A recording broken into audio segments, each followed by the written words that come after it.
Friktion. Det är någonting, ett fenomen som uppkommer när två ytor är i kontakt med varandra. Det kan ge upphov till en kraft och den kraften kommer alltid vara bromsande. Och då är vi lite intresserade på att ta reda på hur kan vi få reda på storleken på den där kraften F. Stora F, index lilla f, friktionskraft. Och någon liten tanke är väl att det beror på hur tungt lass det är som vi ska dra. Det vill säga att jag tror att den har på något vis ett beroende på utav en normalkraft. Och jag tänkte att jag skulle kika på det. Då har jag en låda här som jag ska försöka sätta fart på med hjälp av en dynamometer. Så att jag anbringar en dragkraft och så får vi se hur mycket bromsande kraft då den här friktionskraften kan ge. Och jag har en liten tyngd i den där och så ska vi se, jag drar den här, nu visar 0,6 Newton, här händer ingenting och så sätter vi igång den här. Och den verkar vara hackigt värre detta. Ungefär vid 0,6 så börjar den i alla fall att glida. Jag gör så att jag lägger i ytterligare en tyngd så att jag nästan dubblar. Och vi drar den här och så ser vi när kan den börja tänkas glida nu. Den är uppe i 1,2 någonstans innan den börjar glida. Så jag har troliggjort att den här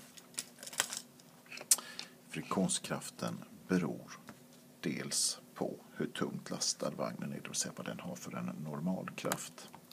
Någonting annat så skulle jag kunna tänka mig att jag skulle gärna vilja ha någon typ av materialkonstant. Och för att försöka visa det så har jag en liten gummiduk som jag ska försöka sätta den här samma vagn på som vi drog tidigare med dynamometern, och då gav jag 0,6 Newton för att dra den. Första läget hade vi papper mot trä och i andra läget så har jag trä mot gummiduk. Och där hände ingenting, 0,6 var det i förra och här är jag uppe i 1,2 någonstans innan den börjar röra på sig minsta lilla. Så friktionskraften beror också på vilket material det är. Och materialet det betecknas så som den lilla grekiska bokstaven my. Det är en materialkonstant som då är ett procenttal. Det är en enhetslös del. Det vill säga att jag har hittat någonting som jag skulle kunna beskriva det här på, därför att vi har hittat de två sakerna som friktionskraften beror på. Det vill säga F kan beskrivas så som normalkraft multiplicerat med den här friktionskoefficienten. Och normalkraften brukar vi också beskriva då som m gånger g. Så jag skriver det i det läget. Det är alltså tyngdkraften mg gånger friktionstalet my. Och det där är just en konstant som beror på vad det är för olika material, och det får man antingen givet till sig eller så kanske det är det man ska räkna ut i en uppgift eller så. Så tittar vi på några stycken sådana här så har jag att friktionstalet är 0,25 om det är så att jag går trä mot trä. Ett annat 25% då utav normalkraften. Och om jag har 0,01 om vi kör mellan stål och is. Så det är mindre friktion när jag åker skridskor än om jag åker mellan trä och trä. Eller om jag går med träskor på en planka. En annan sak som är med friktionskraften, den är den här egenskapen att F kan aldrig bli större än den drivande kraften.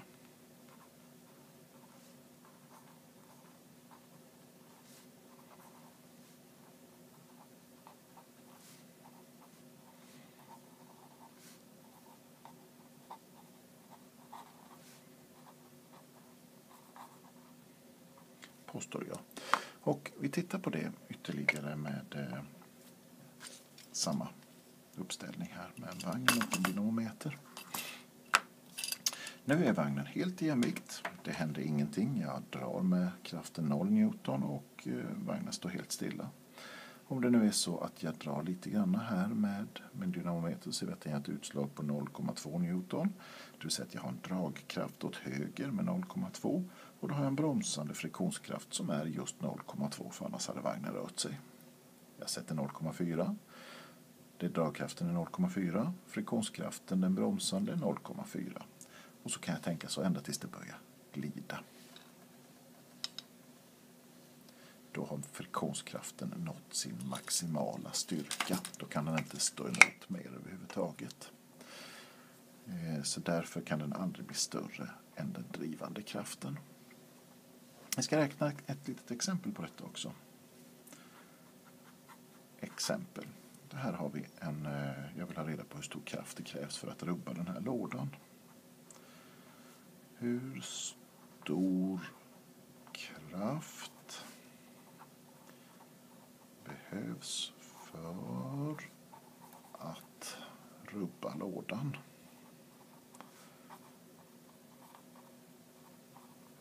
För då är det nämligen som så här att på det här underlaget så står en låda. Massan på den är 63 kilogram. Och friktionskoefficienten mellan lådan och underlaget är 0,20. Det vill säga 20% av tyngdkraften. Då får vi rita. Då måste jag, för att kunna rubba den här lådan, så måste jag anföra en kraft. En dragkraft. F.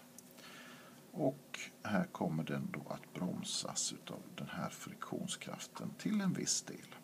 F.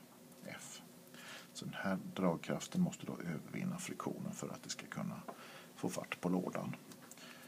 Och då vet vi att storleken på den här friktionskraften, dess maximala del, det kan beskrivas som tyngdkraften, mg, multiplicerat med friktionskoefficienten, my. Stoppar vi in de siffrorna vi har så ser vi att det är 63 kilo multiplicerat med 9,82 multiplicerat med friktionskoefficienten 0,20. Slår vi det där på räknaren så kommer vi få 123,732 Newton.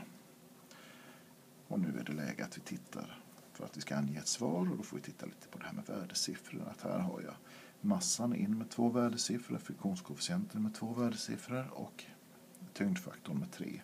Alltså ska jag svara med 2 stycken värdesiffror och då blir det 120 Newton. Det är vad som krävs för att jag ska kunna få fart på den här lådan. Och anbringar jag en kraft då som är mindre än 120 Newton, ja då står den stilla, för då kan friktionskraften hålla emot. Och tar jag någonting som är mer än 120 Newton så kommer lådan att accelerera. Tack!